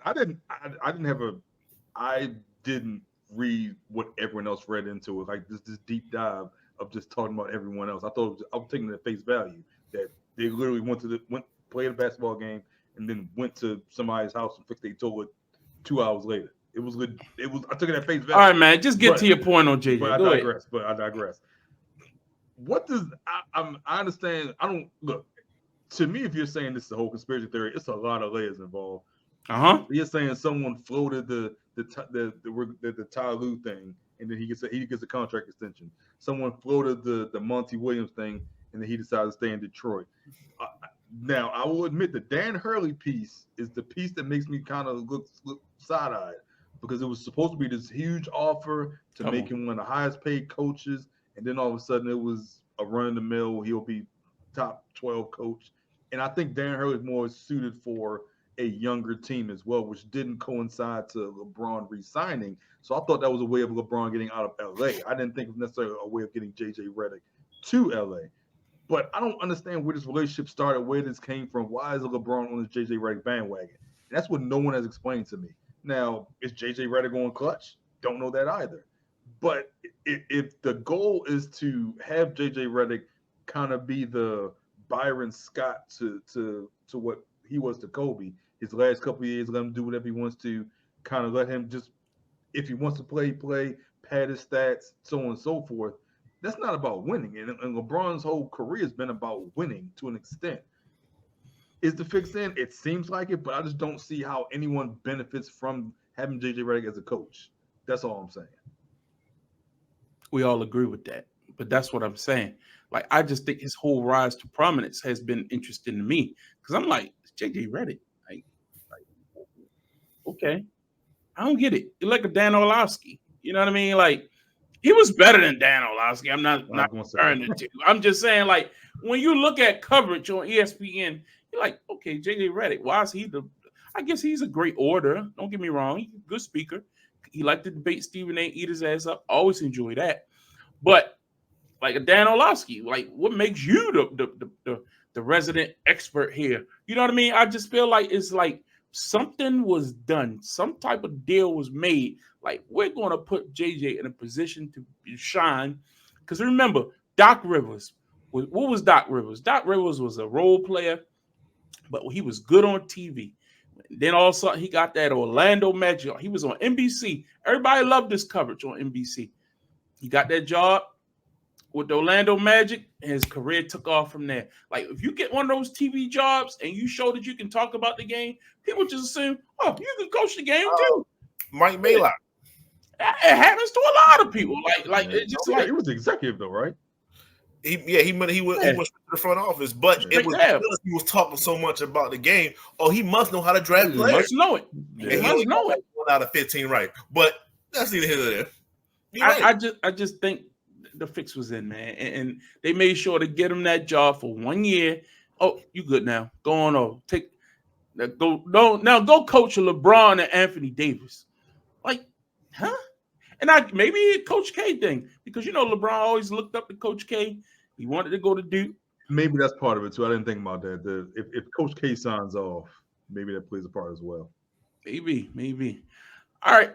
This next topic because we winding down here, but I think it's very important to highlight. If we're going to talk about the WNBA, I don't want to make this the same cliche discussion each and every week. I want to talk about this young lady, Aja Wilson, who to me is the story of the WNBA that doesn't get the coverage it deserves. She is actually, and this past week, she had an emotional post-game presser where she broke down in tears, was just so frustrated because her team lost again, and she had the weight of the world on her. Yes, she's scoring at a tremendous clip, putting up, tremendous numbers, but she wants to win. And you can see the passion coming through this young lady. And to me, this is not one of the stories that really gets talked about enough on a national basis. We all want to talk about Caitlin Clark and Angel Reese and all these other young ladies, but let's give some flowers to Aja Wilson and the job she's done to really show the best of the WNBA. Justin, have you been paying attention, and what's your thoughts? She all right. Jesus. Like, you know what I'm saying? No. Jesus Christ. Okay, so this is the thing about I think it's Aja. I think you Aja, pronounce Aja, Yeah, whatever. so we definitely gonna get a name right first and foremost.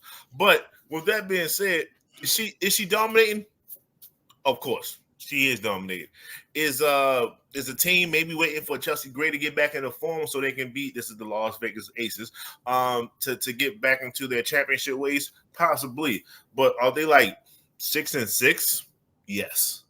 I'm not going to go crazy over a 500 basketball team. That's what we're not going to do. So you have other players that's supporting her, saying that she's dominant, in which she is. Her numbers are very Shaq-like. And then those same players are saying, why is she the face of the league? Like I'm not trying to say everything is compared to Caitlin Clark, but why does she get more coverage? Because when Shaq was dominating, was he getting all the coverage? No. This is going to be and forever be since Dr. J came into the league. Okay, since Dr. J came into the league, since Michael Jordan took over the league, it's a guard league. We want to see guards. We want to see people with ball handling skills take over the league. That's what we want to see. That's we love Maya Moore because she was a guard type of a player and she dominated. We loved Candace Parker because she was a little bit of both worlds. She can go inside, she can go outside, she can dribble with no problem. She can turn around, hit you with a jump shot. Shamika Holslaw was one of the great ones. Cheryl Swoop, Cynthia Cooper. These are the players that we loved. So when Aja comes into the league, she's a dominant big, and I'm not knocking that she's not a great big. She is, but the league doesn't like great bigs like that. It is what it is. We liked Della Dawn for a little bit, and then let her go. It's the next big up. That's just what it is. The league didn't love Candace Parker. He gonna say she a wing. He gonna say she a wing. I just said she was I just brought her up because the league didn't love Lisa Leslie. She was a wing. Did she they really love Lisa was. Leslie? She played under Lisa Leslie. Did they love Lisa Leslie? Loved her. She was the face of the league. They sure did. More than Cheryl Swoop and Cynthia Cooper? Yes. Well, absolutely not. She was far more marketable. She played for LA. That's why. Only because of being in Los Angeles. Okay, but you just said you just tried to make it about position.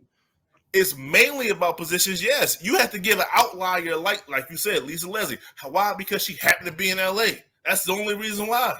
Nothing to do with her being the first woman that dunked in the WNBA. Nothing to do with but they were better. She wasn't even winning championships to the clip that Cynthia and so she was a bigger. She was great players. Nobody knocking them. I don't think so. Had to knock these players. I said yes. I'm not knocking. Who did I knock? I'm just saying. No. I'm saying I think you're trying. I don't get it what do you mean the league is all about wing players and that's where the marketability? This lady can shoot. She can do it all. What you mean? She got it all. Her well-rounded game. Where does she spend most of her time? In the paint. She's a paint player. It's just it is what it is. Her numbers are inside mostly. She's a big. We don't like bigs like that. It's just it is. That's just basketball. We are more enamored with what you can do with the ball. That's all I'm saying. That's all I'm saying.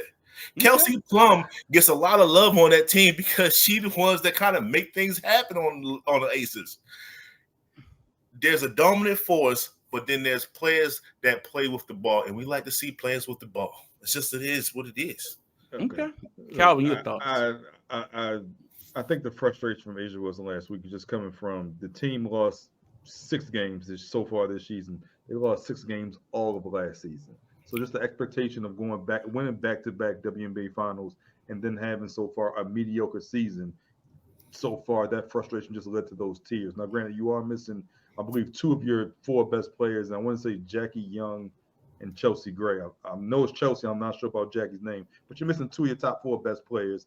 You're going into a season in which you're going to have an extended break due to the Olympics coming up. But that frustration just comes out. But I'm glad we're sitting here and we're talking about another topic within the WNBA other than what we've been talking about for the last couple of weeks in Caitlin Clark. I do think that this Aces team will be a force to reckon with. They just have to get healthy, and they're getting everyone's best effort right now. Being a 2-time defending champion, everyone gives them their best game. They come to play. They're prepared to play them. So I think that's part of it as well. And just that frustration of not living up to expectations so far, and that's what's kind of brought those tears out. But I do think that shows passion for the game. That shows your love of the game. And it shows how much you want to win. And I think that's everything you want in a superstar. Agreed. Still a 500 ball club. They defending champs, man. It's still early in the season. They can defending champs. They can bounce back. They've shown their ability to recover. So chill out. Let's get to the story that a lot of people were talking about over the past week. And I'm not going to belabor the point, but look, let's get off the damn fence. Of course, we got to talk about it. Let me ask y'all this question, just very plain, because by now you've seen the clips. We all know that was not a hard foul, it wasn't flagrant, it wasn't intentional. It was a foul. It's basketball. Let's move on. Is this rivalry between Angel Reese and Caitlin Clark good for the game? And we've seen rivalries in all of sports, and some of them get heated, some of them get chippy, and they've been great. It's fun. We enjoy watching them. But when we looking at women's sports, is this good? Is this something that people are taking? They're not taking it the same way the men's game is viewed. Is things just looked at a lot differently? Calvin, I'm gonna start with you. Is this rivalry good for the game? When is a rivalry not good for a sport? Mm-hmm. When is 2 people competing at the highest level not good for a sport? Especially if it brings more eyes, and as we talked about a couple of weeks ago, which y'all seem to agree with, brings marketing to the league. When is a rivalry not good for the league? As long as it stays in between the lines and on the court.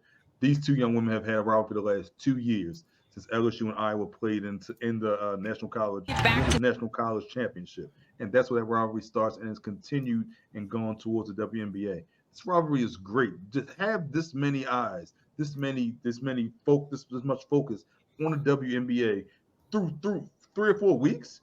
We're talking about the regular season of WNBA, and not because the Olympics are coming up, but because of the players on the court. This rivalry is great for the game. This rivalry is what's going to lead to media expansion for the WNBA, which ultimately leads to more dollars in their pockets. This rivalry is great. This rivalry is what is needed for the WNBA. This rivalry is what is going to cause the NBA to expand to cities like Toronto and San Francisco, who already have teams on the way. So where's the negative end now? We're not going to get into the Caitlin Clark point. We said we're not going to go into that. But yes, this rivalry is great for the WNBA, regardless of what happens off the court, on the court, them going back and forth. The rivalry, the shaking of the finger. We talked about this for so long, and it's carried over to the WNBA. So how can this be a negative? That's all I'm saying. Mm-hmm. How can it be a negative? That was a great point, and you barely brought up Caitlin Clark, and this is why I can't agree with you, because you didn't bring her up like that. So the main reason why this is a rivalry, the main reason why people are caring about this is because of Caitlin Clark. First, now we all know why it started, because of Angel Reese. She beat her. We all know the college things like that. And yes, that's what's pushing it over. Also, it helps Angel Reese. So whoever's on her PR team, shout out to them. Someone told her, or maybe she told herself, I need to put myself out there. Hey, I'm the villain. Hey, I remember when all this started. Hey, don't forget about me. Hey, all those things. That's what she's doing. And that's what's bringing more views, especially when they play each other. So the problem is, how long is this going to be a rival? That's my question to the panel. How long is this going to be a thing? Because luckily they're in the same conference, so they can maybe meet each other if they get good enough to make the playoffs. But I don't like rivals that aren't playing similar positions. Rivals. I don't like rivals playing the same position. Similar. You want them to play the same position. Yes, I want them to play I want them to play similar position. That way I can see you go against each other. Angel Reese is a big. I'm not going to go into the big conversation. I just did that. But she's a big. She plays inside. We know this. Caitlin Clark is on the outside. She plays on the outside. So their interactions aren't like what we expect them to be. So when you see something that was probably crazy, which was the flat foul or whatever the case may be, it gets blown up. I understand that. It's Caitlin Clark, it's Angel Reese. But when you say rivalry, is it now? I just come on. They don't play each other enough one-on-one for me to consider that. So if it's not on the court, that's making it a rivalry. And there's not a skill set thing that's making it a rivalry. So what is making it a rivalry? The hype is the history. It's the black and white. You know that's what it is. There we go. Like, if you sell that, I just need to hear it. I just need to hear it. If you tell me that it's a racial thing that's leading the rivalry, and unfortunately these girls, it's a culture thing. It's all of that. Yeah. I have to buy that. I had no choice but to buy it. I would like it to be on the court way more than what it is. That's all I'm saying. I would like them to play head-to-head, match up. I'm going to beat you. Sometimes you're going to beat me. You're going to catch this J. I'm a JU kind of a thing. That's what I would want. I don't have that, but I'm okay with it. But some of your race is definitely leading this argument. So isn't that how Magic and Bird started? But they played each other a lot too. We're not going to knock the fact that they both weren't primary ball handlers but they were in opposite conferences, so they only played during the finals. But prior to that, then they played in the NCAA finals where Magic got the best of Bird. Yes. You had the same racial component as well, correct? It was probably worse. Or it was similar. Way worse. Yeah. Okay. So that contributed. I'm not knocking it. That contributed to those early years prior to them meeting in 5 finals during the course of the 80s. Mm-hmm. So you can have those same steps, the same footprint that leads to the ultimate result of a rivalry. That's all I'm saying. That's all I'm getting at. Well, I really think I get the whole point about the race because I agree with that 100%. But I also think about Caitlin. She now goes to a team that's lowly, that's not a good team at all, that it doesn't have any type of, big time aspirations to be a championship team or anything like that. But she actually played well the other day, actually got her team over the hump. That's only going to add more fuel to this because, Angel Reese didn't have the eye-popping numbers or anything like that, but I believe they like 1 and 2 for Rookie of the Year. Like if you look at the stats, all the numbers say that they 1 and 2 for everything. Like this is good for the game. I don't really care what position you play. I think, output, what you do when you're on the court against each other just matters regardless of who's guarding who. We rarely seen the best players guard the other best players. Even in the NBA, you don't want to use all your energy to go guard. How often did LeBron actually go guard the best player on the other team? Like once he became a star, like early in his career, but I'm just saying, like who really guards the best player head up and say, you're my matchup? Like that doesn't really even happen. But you remember the moments that they do link up with each other. We all remember Kobe Bryant's fadeaways against LeBron James. You can picture how high he pulled that ball. But how many times? We remember those things. How many We're times not gonna in act like sports? they don't exist. How many times in sports when we talk about rivalries, do we talk about just the players, regardless of position? Yeah. Do we talk about Manning and Brady? They didn't play a position where they were ever Never on the played field each at the other same one time. When we talk about that rivalry, The so you don't have to teams. play you don't have to play the same position or guard one another enough. You just have to be in I that was just game. saying, I will hope that that's the case. I hope that they will play each other more. That's all I'm saying. I will hope that I can see more interactions. You said you want to see more interaction, more of them guarding each other. I don't think that has to occur. If they're on the court at the same time, if Caitlin Clark drives and Andrew Reese blocks a shot, that just adds to it. Likewise, if Caitlin Clark steals the ball from Andrew Reese, that just adds to it. Even though they're not directly guarding each other. Or if Caitlin scores and then Angel come down the other end and she scores, and go back and forth. Why? Okay, Steph Curry was that, right? LeBron James was that. They considered that a rivalry, right? Never played each other until who showed up? KD. And then who was playing each other a lot? Yeah, that's true. LeBron James and Kevin Durant. But you already that took over the marquee matchup. But that took over stuff. But no, we're not going to act like it don't. I agree with that. I think that's one of the rare occurrences, though. But that was because they considered KD to be better than Steph at that point, or playing better than Steph. You wanted your marquee matchups to go against each other. That's all. How often did Mike guard Charles Barkley or guard like Patrick Ewing or okay. Another rivalry, Indiana Pacers versus the Chicago Bulls. Mike and Miller was going at each other. Like, that's what we want to see. We want to see the best go against each other. No rivalry. You're starting to reach now. One was dominant and one was the loser. I mean, you brought up other things. We can keep bringing up stuff. There was no other marquee guard like that when Jordan was going around. It wasn't.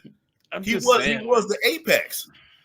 But if you want to bring up bigs, did we not want to see David Robinson versus Patrick Ewing? Did we not want to see Patrick Ewing versus Hakeem Olajuwon? Did we not want to see Hakeem Olajuwon versus Shaq? So if you still want to bring up rivalries, position matchups matter. It makes it for a more entertaining series. I'm not disagreeing with that point. I'm just saying when you consider these two people, I just think whenever they on the court, it's going to cause a certain dynamic. And we know it's a racial impact there. Right. But also, it's what happened in college. I would wish that it was more skill-based versus racial-based. That's all. I think also it started from college with the whole, you know what I mean? That it was the comeuppance and the fact that Caitlin Clark never won. She never won. You know what I mean? And that always is going to leave that chip on her shoulder and makes her the underdog. That's shaky. You can't say she never won. If you're talking about rivalries, she did beat Angel Reese.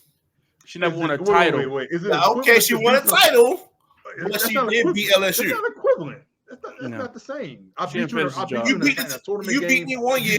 We come back. I beat you the next year. Y'all talking about rivalries? And then you lost. The same stakes were not involved, though. That's what I'm saying.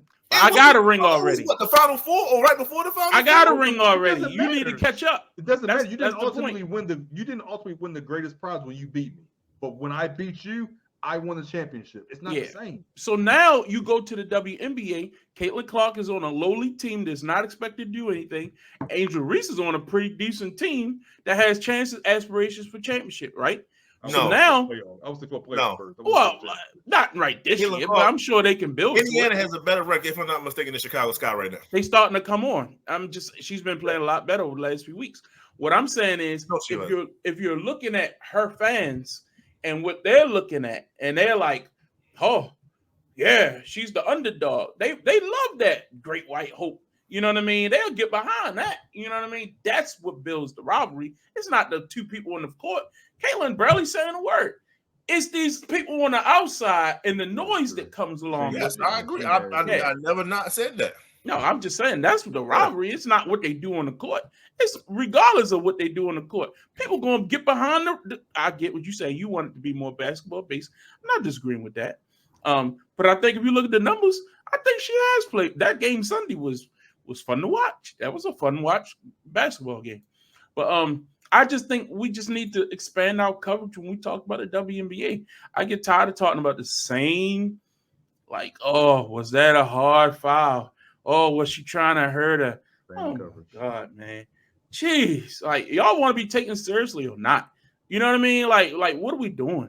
Like, if we're going to cover this like it's real basketball, we can't keep doing the same stupid stuff. I'm sorry. Do we talk about every hard foul in the NBA? Now, if somebody chokes somebody out like Draymond did Gobert, that's a whole nother discussion. Now, if one day we come in and the next time these two teams play, and all of a sudden Angel Reese is got Caitlin in a chokehold and dragging her down the court, now we got a discussion. You know what I mean? But I think we're not there yet. We're not there yet. You say all that, but you choose a still shot in which Angel Reese is looking very threatening compared to Caitlin Clark. There was a method to that madness. There was a method. There was a method. It was a method. You're trying to push it. That's what you're trying to do. That is a very threatening pose. Your voice. We're trying to push it. Yeah. So let's get into our final topic of the night. And wow, this past weekend, pretty fun for us here in Baltimore, especially boxing. Man, if you're a boxing fan, how could you not get behind this young man, Tank Davis from Baltimore, Maryland, who is, to me, taking over. Tank Davis, he is the face of the game. Like, I don't even think it's really a question at this point. If you go division by division, I love Shakur Stevenson. I love, no. It's about the pizzazz. It's everything that comes with the fight. It's the build-up. Who's coming to the fight? Who's performing? Who's doing that? How many buys does it get? Look at the pay-per-view buys. Look at the attendance. It's everything we just talked about earlier with the NBA. Event, though. He was a co-main event on that fight as well. So you got to give shout out. If you're going to say look at the numbers, look at what Ben Vadez did as well. He was the co-main event. He didn't lead the card. A little bit, and I love Tank. So you don't give him no credit for the Ryan Garcia win? We're talking about his most recent fight. That's what we're talking about, right? We talked about because you just brought on Bud. Bud's last fight wasn't against Terrence Crawford, huh? But against Earl Spence. When was that fight? That was last summer. It was last year. So has he fought since? That was last year. No. Don't nobody fight year in year out like that no more. So Cinco de Mayo's come and gone. All the big time. Okay, so Canelo had his shot. When's his next fight? When's Spencer's next fight? If they signed a contract with has he signed a contract? I don't know what his next fight is, but what's the point? What are you trying to? I'm trying to understand what you're getting at. How can you be all right? Okay, who's this big opponent that we looking to see next? I can name 5 guys. Canelo, that's what I'm trying to get at. Has he signed a contract? Has Canelo signed a contract? That's what I'm trying to get at. No, he has not. That fight has never happened. It was never going to happen. Canelo fight for a whole different organization. They never going to come together for that fight. And Bud says he's a free agent. He's out to get this money now. So you believe that though? Don't think he wants a payday because he sees the end of his career coming, and he's know what all the money. I'm not. You're arguing pound for pound who you think is the best. I'm talking about who is the face of the game. Like, I don't think the business end is taken to an account as enough. Pay-per-view buys. Who's your Q rating? If you put Tank's face up on any amount of sites or anything, like, people know who he is. If you saw Bud walking down the street next week, people wouldn't be able to pick him out of lineup. Let's call it what it is. Great fighter, love him. But I compare him to like a Winky Wright from back in the day. Like, he was good, great fighter. But could you pick him out of lineup? Bernard Hopkins became more marketable later, but very similar. Bernard was great. A lot of people didn't know who Bernard was until later in his career, until Roy Jones made him more of a popular name. Like you gotta do something to set yourself apart in this game. Okay, so if you're, and like I said, like just said, I love Tank, I love what he's doing. If you're the face of boxing, why do you have to attach your name to someone else in order to promote your event? Why does it stand out on your own? Why aren't you the main event headliner on paper going to an event like a Canelo, like a Bud just was? That's all. That's why I'm saying, is he the face of boxing? Not yet. Can he become the face of boxing? We will wait and see. So we've never seen Tank even still to be this the day, main event in his own fights. Wait. Hold up.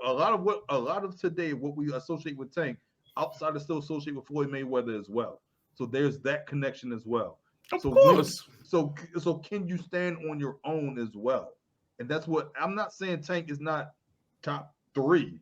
I'm not even gonna say top 5, probably right now in the game. But just being the face of boxing, I'm not ready to go there. I think that's completely unfair. And I know, Justin, you need to get in here, but so we holding it against because he was under Floyd Mayweather promotions early in his career, and now he's coming into his own. No.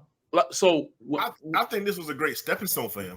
I do agree that the next fight that he has, then yes, it will be all Tank. It should be no other person that's close to him on no undercard or anything like that. Like, you guys came to see me and me only. That is it. Yes.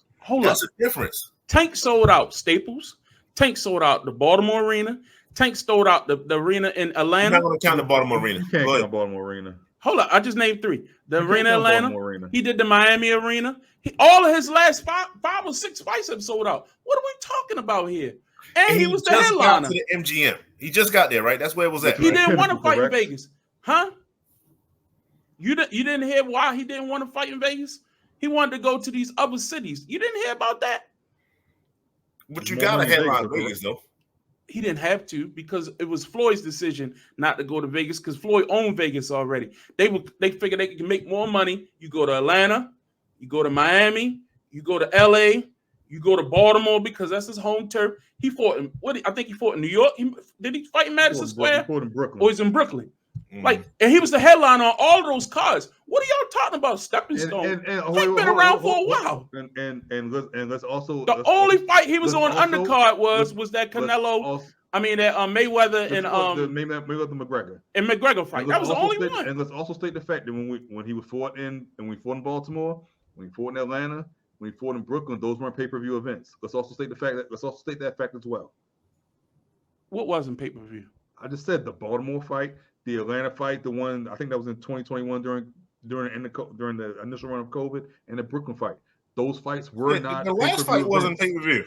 The one in LA wasn't on pay-per-view. The one in LA was. That was on Amazon Prime. You don't have to pay for that? That's not pay-per-view. No, it wasn't free on Amazon Prime. You order once you get on there. Yeah. You had the pay-per-view option. I was over somebody else's house, so I didn't do it. No, really? Y'all really tripping. Y'all think Floyd giving away fights? He wasn't on Showtime. When was he free? I'm still trying to remember what you're talking about. Wasn't on pay-per-view. When wasn't he on pay-per-view? I said his last 3 fights. I said prior to the LA fight. Those fights were not on pay-per-view. What were they on? They were on Showtime. They were on cable. Showtime been defunct for 3 years. Ain't no Showtime. No, I'm sorry. They were on HBO.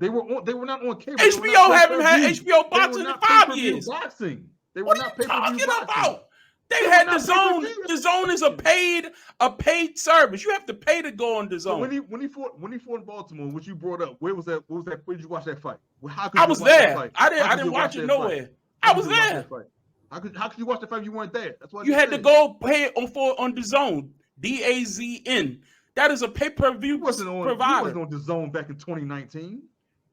DAZN been out since 2015. No, I said he was not on DAZN back in 2019. What was he at then? He wasn't on DAZN. You think Floyd Mayweather was on free ESPN? What was he on? Tell me what was he on? You're going to make these outlandish statements. Look it up. You got Google on your phone. Pay-per-view for that fight. That's what I'm saying. There was no pay-per-view for that fight in 2019. What was it on then? You speaking facts. Basic cable. I don't know what it was on. Oh my goodness, man. Now he was a free cable fighter. Y'all trying to sell my man short. Oh, come on, man. This is uncanny. Let's dial back. So the fact of the matter is he the face of boxing? I don't think so. But with that being said, his knockout ability could be the face of boxing because we all love knockouts. Let's just call it what it is. So with that being said, it's not like Larry. It's not like you're wrong. He probably could be the face of boxing because there is no other captivating person in boxing right now. He is a younger, a smaller Mike Tyson, and Mike Tyson was a face only because we wanted to see who he knocked out next. So he does have that going for him. I personally wish he takes out that rehydration clause and fights fighters at their best, not at whatever weight that you sign in for.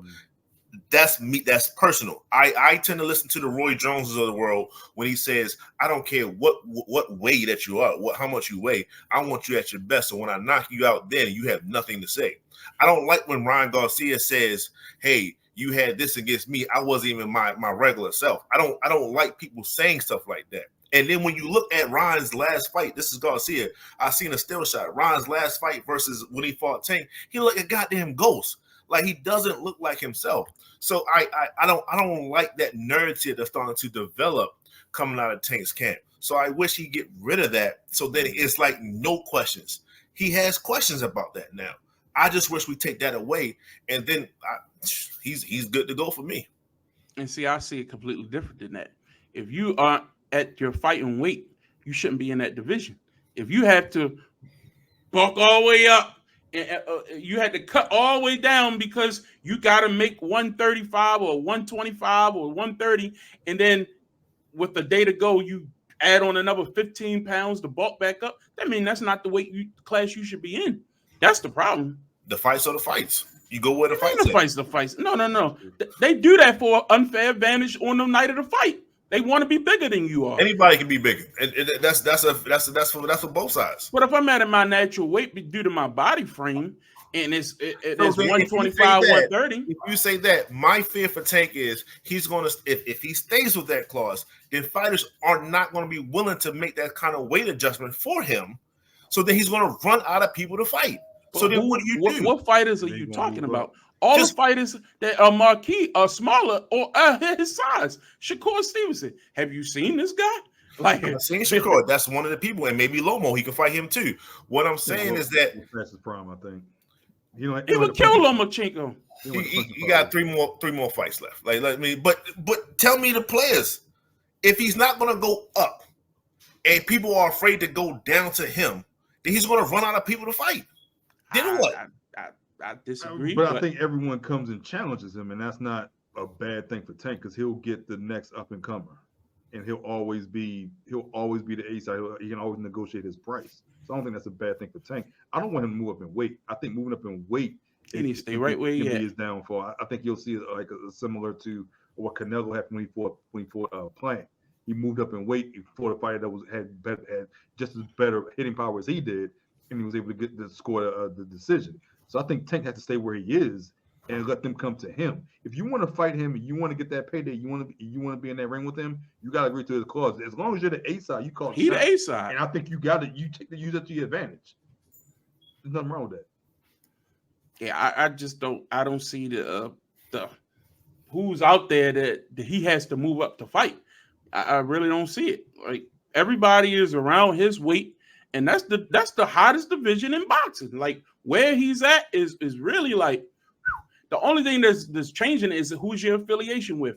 If you IBF, if you WBC, where you at, and if you're going to move to where the money's at. And if with this news that came out last week that Eddie Hearn might be out, that's going to change PBC. That's going to change like what's going on with that. We heard it might be some shakeups. We know that these divisions are all they jumped out there with Premier Boxing thinking they was going to make all this money by going on Fox and CBS and ESPN and this big conglomerate. And now what you got?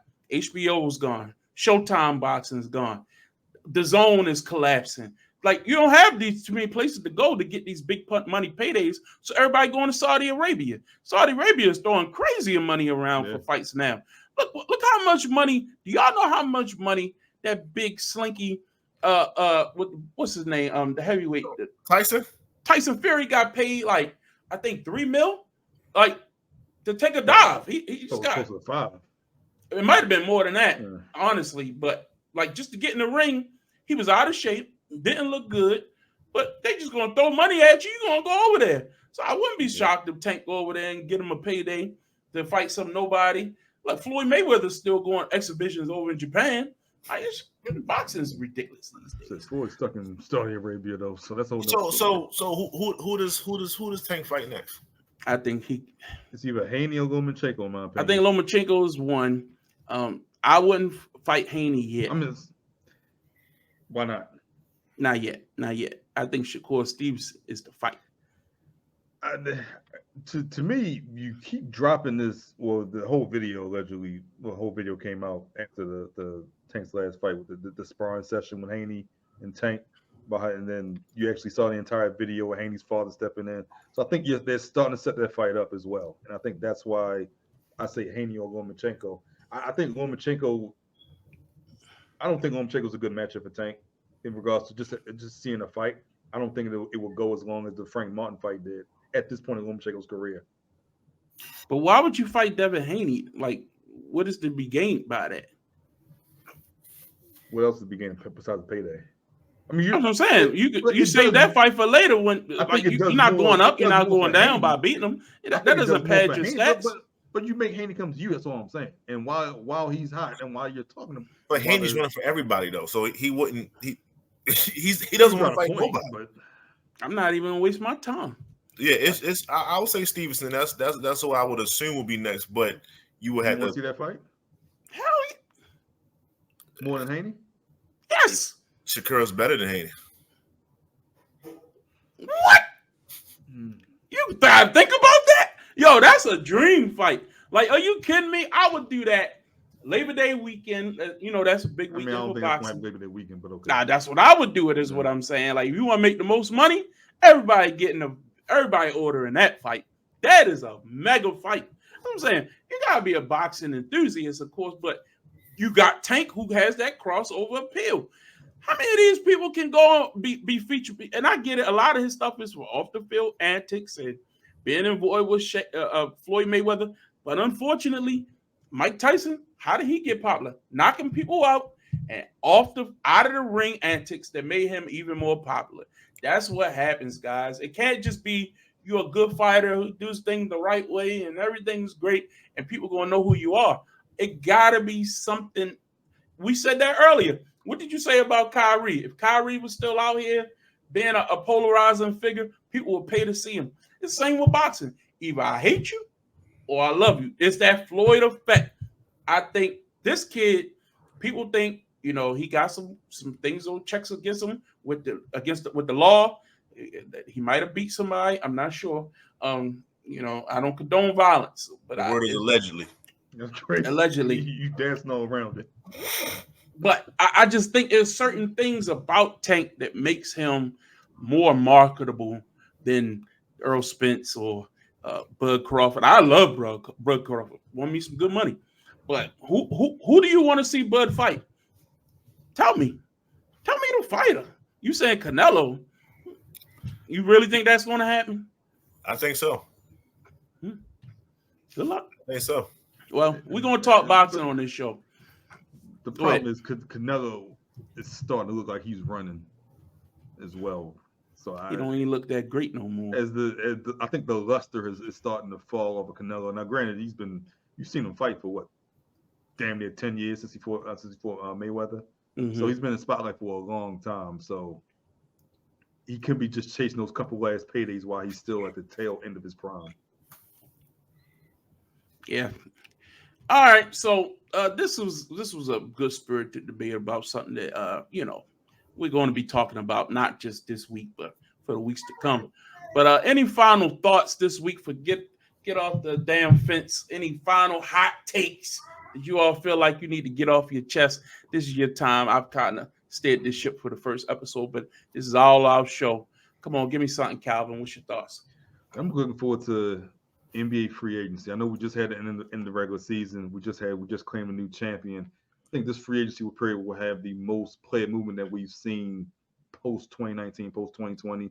The number of free agents, I think the number of trades, the teams that are closing on the second apron of the luxury tax. We'll get into more of that a little bit later. But I think we're going to see a lot of player movement over the course of the next summer, and the course of this summer, and also leading to the Olympics as well. Just looking to see Team USA and some of these high level players one last time playing together. So that's just what I'm looking for right now. Looking towards. All right, Justin, what you got? Well, basketball season over. NFL season is gearing up, but 3 months. But it's gearing up. What do you mean? It's getting ready. I just got scheduled for preseason for me to work. So yeah, it's coming up. With all that being said, never fear. because we going to tackle baseball coming up soon. So please be prepared for that. We're going to get up on our baseball research. Shout out to Willie Mays. He just passed away. Tonight. Say hey kid. So shout out to one of the best to ever do it. So yeah, definitely going. I'm excited. That's what I'm excited about, the upcoming baseball talk, because we got the Orioles, baby, and they deserve to be talked about. Yeah, man, and I'm gonna get into this a lot next week, because for those who don't know, I stopped watching on this. You need baseball your own segment on this for a long time. So I'm back. So next week I will touch on why I stopped watching baseball, why I've been gone, and why I'm back. So we'll talk about that next week. We got to get to a game too. We got to get to a game. Definitely, I'm going to the Yankees Orioles game on July the 12th. It's a Friday night, but we definitely need to get up to a game. Maybe do some live coverage or something like that. But that'd be fun. But this has been fun, man. Get Off the Damn Fence is a new podcast, but the same old flair. You know what I mean? We still gonna talk. We still go through our topics. But football's coming. You know what I mean? Baseball's here. So it's not just basketball no more. That's the thing. And we got hot takes, and we got, stuff that we're really passionate about. And we're going to make it sure that we include that on the rundown each and every week. So for Justin, for Calvin, I'm Larry. Thanks to everybody for tuning in. And check us out next week. We'll be back same time, 9 o'clock, next Tuesday night. Get Off the Damn Fence. I like it. Y'all like that song? What y'all think? You like the song? Well, the intro's fire. I give it to them. We getting better and better. Introducing our new podcast venture, Get Off the Damn Fence. Get off the damn fence. Now you're talking out both sides of your mouth. Get off the damn fence. Pick a side. Which one is it? Get off the damn fence. Oh, now you change your mind. Oh, that's what it is. Get off the damn fence. Oh, stand on it. 10 toes. Stand down. Go ahead. Get off the damn fence. Get off the goddamn fence. We're going to get better. We're going to get better, though. That was just week 1, guys. We'll see you next week right here on Get Off the Damn Fence.